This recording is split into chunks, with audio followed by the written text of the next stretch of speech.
Hello, good morning. This is Richard Pearce from Finextra TV on our Unplugged series, and I'm delighted to be joined by Dr. Matt Smith, Chief Product Officer of Agrimetrics. Hello, how are you, Matt? Hello, Richard. I'm great, thanks. Yeah. Fantastic. Good for you to join us again in your virtual background, airbrushed environment that you're living in there. Absolutely lovely. Listen, we wanted to talk today because we have this thorny challenge of data in the world of sustainable finance, and everybody sort of says it's hard to get it from lots of different data sources, and so therefore it's all about normalization and standardization. We've discussed this ad nauseum. I really wanted to get you on here because in a way you're making, in your role at Agrimetrics, a virtue, an absolute necessity of getting data in from many different data sets. Tell us more about that. Yeah, so at Agrimetrics, we realized a lot of the problems with the agri-food sector was really a lack of ability to get evidence about what's going on in the agri-food system. And yet at the same time, there was a lot of organizations producing data with the promise that this could give us insights into soil health or give us advanced insights into what the yield is going to be into the future and things like that. And then at the same time, organizations going, if we could bring these data sets together, we could get a new decision support tool. We could get these advanced insights into what yield's going to be and things like that. And the realization was that people are blocked from getting value from the data. There's increasing data available, but there's a huge cost in finding the data you need, how you bring it together, getting that understanding what the data is about and the confidence in what it's about, and then turning it into something useful. So there's a large upfront cost. So what we decided to do was build this capability, a data marketplace, to reduce the costs for both data providers and data consumers in ultimately getting value from data. And so that's what we've been building, is a system to really accelerate both data providers getting their data to market and data consumers in finding what they need and turning it into value. So we're talking about this, that's a wonderful sort of description, I think, and we're going to have a look at this shortly. But you're talking about this in the context of the agriculture industry, and we're on a financial services publication here, if you will. And people will be going, well, hey, what are we talking about here? We're talking about it as a great example, I think. But let's quickly go back to you. You've been on Finextra a few times before, but Dr. Matt Smith, who are you? What's your journey? What's Agrimetrics trying to do? What's that got to do with financial services? Yeah, great question. A few questions in there.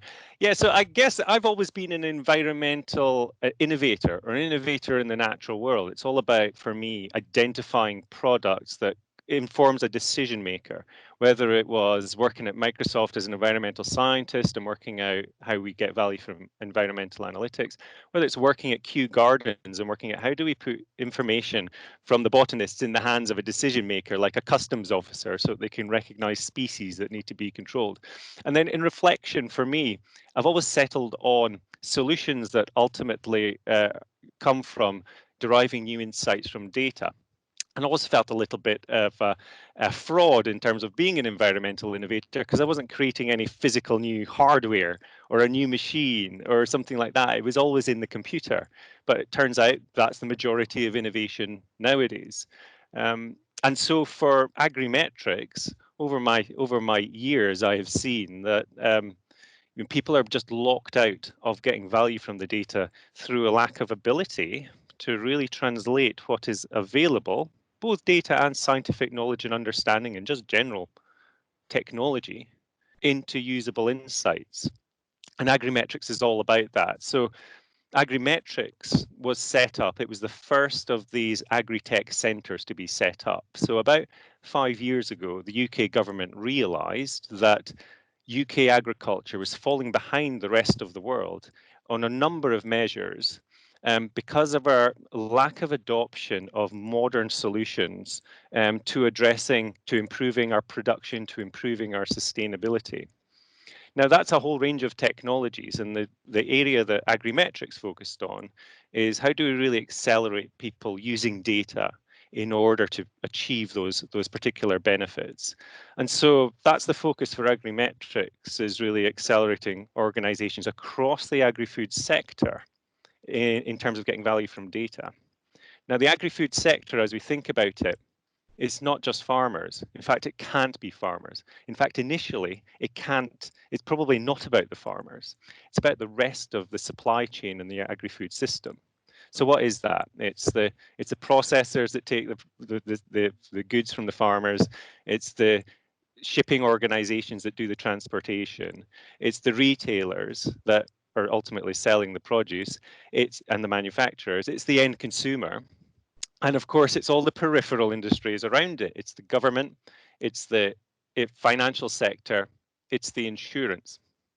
And then if we look at ultimately how more profit and how more productivity is going to be grown in that wider industry, then it's all about growing more sustainably. So we say, you know, sustainability is the new productivity. And as a result, all the scenarios we end up considering are about providing that assurance to an end consumer about improvements in sustainable production at the primary production end, or even all the way along the supply chain. Or it's about, given the resource constraints and the environmental change that's happening, the climate change that's happening, or so on, giving organizations that need to know in the agri-food sector that increased insight into, well, what are yields going to be this year, or even over the coming decades? How are land prices going to change, and things like that? And this frequently, most times, overlaps then with the financial sector.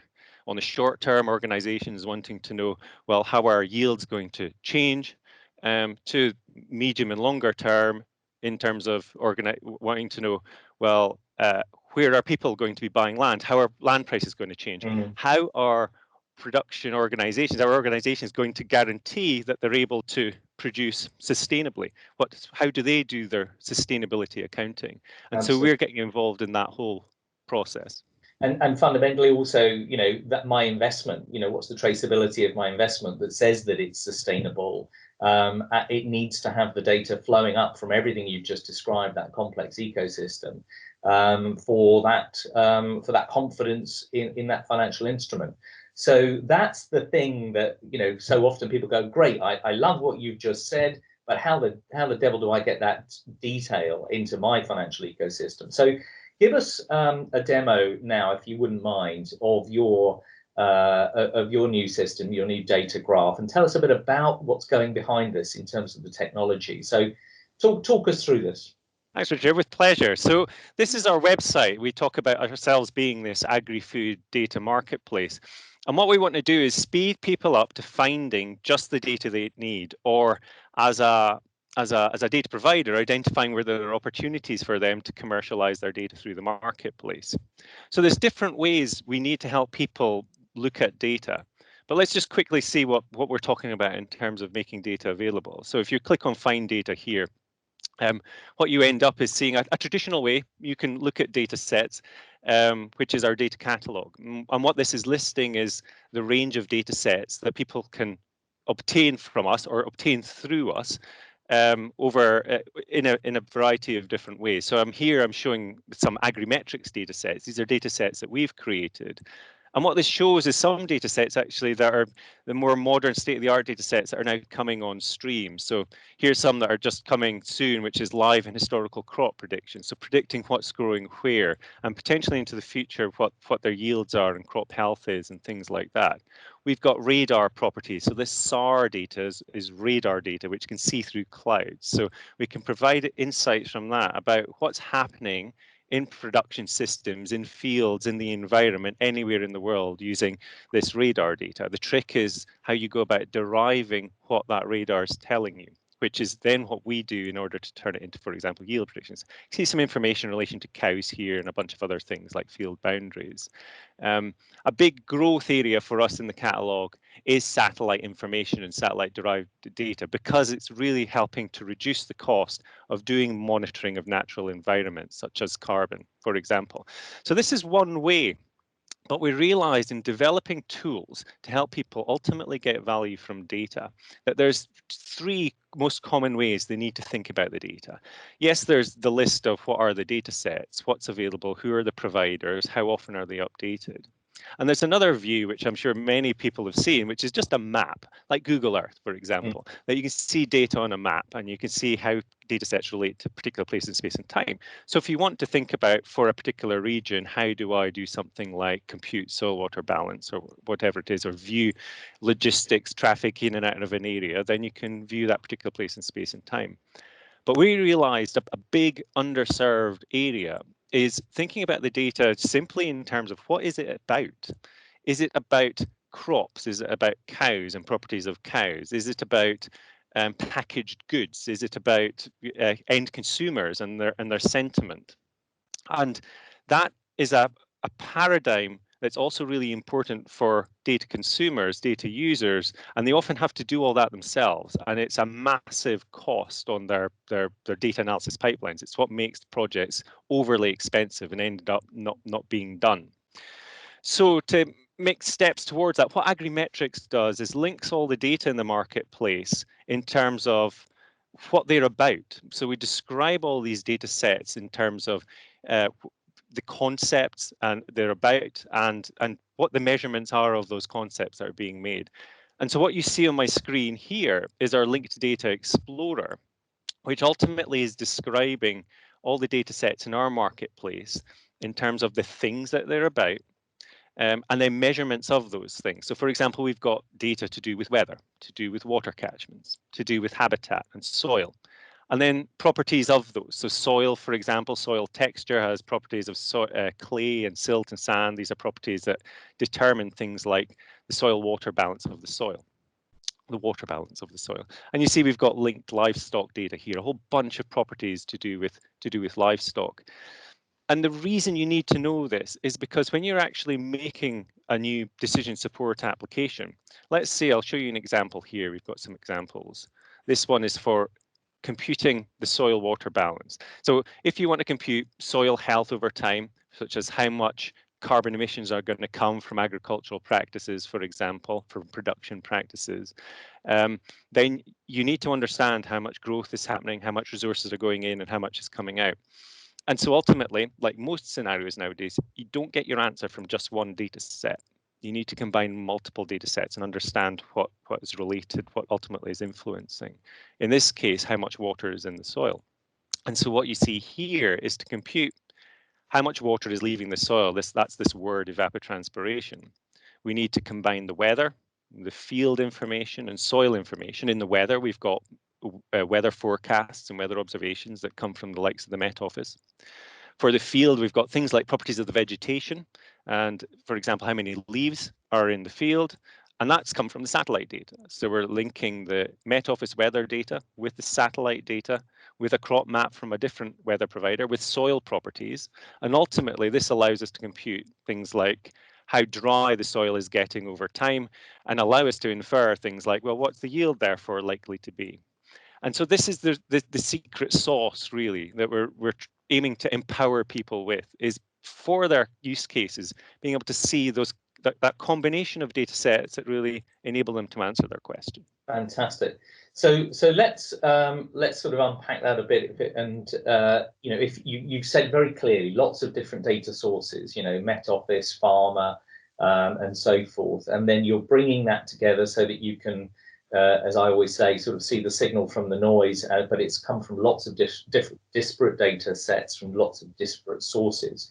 That, in a way, is what is needed across the financial services industry, so that somebody building a portfolio can look at not only the funds and so forth, but they can look at the underlying veracity and traceability of the data that says that is green or brown.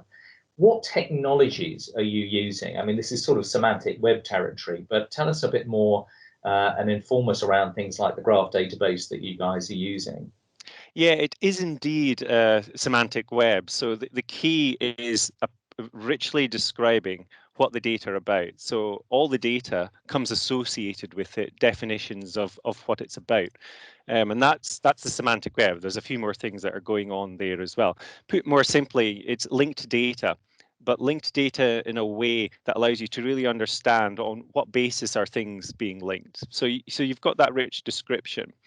But a key thing as well is that enabling a sort of democratization in that description. So allowing for any organization to describe what that data is about according to their terms. They define what their how their data relates to the real world, and then mapping that to then elsewhere. So rather to other definitions. So I call it like a Google Translate for data. It's allowing you to translate between the different data sets, and that allows you to do things like adding up carbon estimates, for example, along a supply chain, when carbon has been defined in different ways by different organizations. But by semantically describing what the data is about and linking according to that, you can then do the sums appropriately and add up, you do the conversion so you're adding up your carbon appropriately. Then, so what that is underpinned by is ontologies, which is ultimately a description of the world. It's expressed in code. So what really is a cow, and what are the properties of cows that are being measured and things like that, or what really is a measurement of carbon. But what makes it workable is a knowledge graph. And so I often say a simple equation that a knowledge graph in my mind are these ontologies these rich descriptions of what the data are about, which you could do in a notebook if you just wrote down what the data terms are. That's not useful computationally. So you've got your ontologies and you've got computational machinery. So it's like the knowledge graph is ontologies plus computational machinery. What does that mean?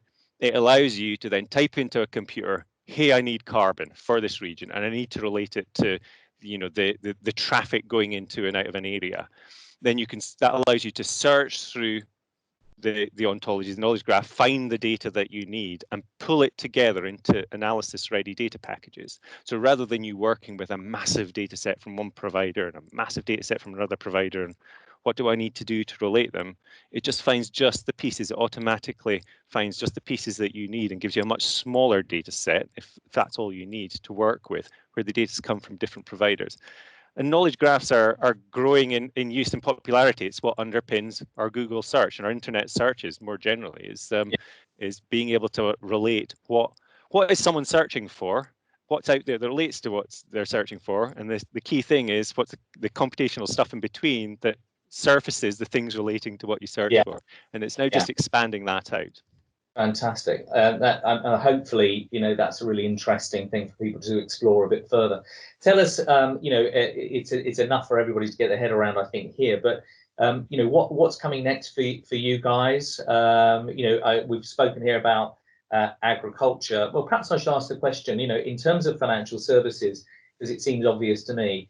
But you've got all of this rich data. We spoke about it at the beginning. You're making it available to a financial services organization. I mean, how do you see your Agrimetrics intersecting with the financial services industry? What sort of benefits could they derive? Yes. So there's current and there's emerging future, which is actually current for the most advanced organizations. So current is enabling organizations to more quickly and get more accurate information on yields in particular, and information on production systems. So for financial sector organizations who need to get the best current estimates of yields of crops that are grown, of carbon emissions and things like that, then there are organizations that are doing that right now, and they have internally all their data processing steps in order to get that. But there's a premium on getting the insights fast and getting the most accurate insights. By us standing up a marketplace, then they can always be tapping into what data has been updated, what new data is available, what new combinations of data can we bring together to allow them to continually improve that foresight they have of what production is going to be, or of risks in primary production. So we're working with financial organizations to put that capability in their hands so that they're not having to do so much of the grunt work of processing all these data sets. They can just tap into more signals about what's going on in production sites. The growing area, which again we're in doing trial projects for right now, is about then that broader sustainability accounting, that ability to measure particular properties relating to sustainable, the sustainability footprint of organizations, whether they're processing organizations, production organizations, or particularly end retailers, and giving them that ability to get that more holistic view about the impact of their activities, which then influences their ability to acquire new customers. Of course, it's the new productivity, it's produce new products, and more cost effectively provide the assurances that their regulators need. Fantastic. Matt, it's been amazing talking to you, and a blizzard of information and some fantastic fantastic demos. But I think what's really clear to me, is that if we can get this quality of data from satellites and all of the things that you described, we can then put that in the hands of people through things like your data marketplace and Explorer, so that people can see the relationships between data and in a lot easier fashion, and then make that available to the financial services industry, and who can turn it into products for consumers and investors to sort of confidently say, my money is going to the things that I particularly care about. The possibilities are really there, and you've really brought that to life fantastically today. Thanks again. We'll see you again soon, I'm sure. It's been great. Thank you. All the best. Thanks very much.